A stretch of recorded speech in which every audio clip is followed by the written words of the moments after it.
বিশ্বমঞ্চে operation সিঁদুরের মর্ম বোঝাতে কেন্দ্রীয় দলে অভিষেক বন্দ্যোপাধ্যায়, চাপে পড়ে মতবদল, শাসক দলকে তীব্র কটাক্ষ দিলীপ ঘোষের অপারেশন সিঁদুর এর গুরুত্ব বোঝাতে ও বিশ্বদরবারে পাকিস্তানকে কোণঠাসা করতে আজ বুধবার প্রথম 4 দেশ সফরে রওনা দিচ্ছে সর্বদলীয় প্রতিনিধি দল।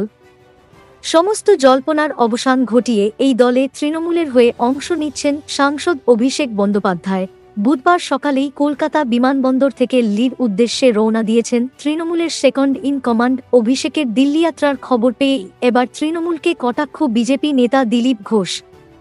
এই প্রসঙ্গে দিলীপ বলেন, ভালো হয়েছে এই যাত্রায় অংশগ্রহণ করছে তৃণমূল। আগে তো শোনা গিয়েছিল এই উদ্যোগকে বয়কট করেছেন তাঁরা, কেন শেষমেশ অভিষেককে বিশ্বমঞ্চের সামনে হাজির করছে তৃণমূল? এর উত্তরে বিজেপি নেতা বলেন, যেভাবে দেশের মানুষ পাকিস্তানের বিরুদ্ধে ক্ষোভে ফুঁসছে, যেভাবে জনমত গড়ে উঠেছে, তাতে তৃণমূল এই উদ্যোগ না নিলে বিপদে পড়ত। কিছুটা রাজনৈতিক চাপে পড়ে এই সিদ্ধান্তে আসতে বাধ্য হয়েছে তৃণমূল কংগ্রেস, নইলে রাজ্যবাসীর কাছে মাথা তুলে দাঁড়ানো মুশকিল হতো। মানুষ বুঝে যেত যে তাদের শুধুমাত্র ভোট ব্যাংক হিসেবে ব্যবহার করছে শাসক দল।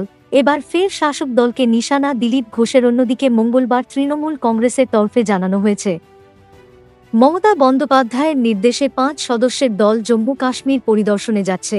এই বিষয়ে কথা বলতে গিয়ে মুর্শিদাবাদের প্রসঙ্গ টেনে দিলীপ বলেন, কই মুর্শিদাবাদে হামলা হলে তো যায় না তৃণমূলের প্রতিনিধিরা? মমতা বন্দ্যোপাধ্যায় 15 দিন পর মুর্শিদাবাদে গিয়েছিলেন, তাও এক প্রকার চুপি চুপি। হিন্দুদের মারা হলে, বাড়িঘর পুড়িয়ে দেওয়া হলে কেন সেভাবে প্রতিবাদ করে না শাসক দল? বিশ্বমঞ্চে অপারেশন সিঁদুরের মর্ম বোঝাতে কেন্দ্রীয় দলে অভিষেক বন্দ্যোপাধ্যায়, চাপে পড়ে মতবদল, শাসক দলকে তীব্র কটাক্ষ দিলীপ ঘোষের।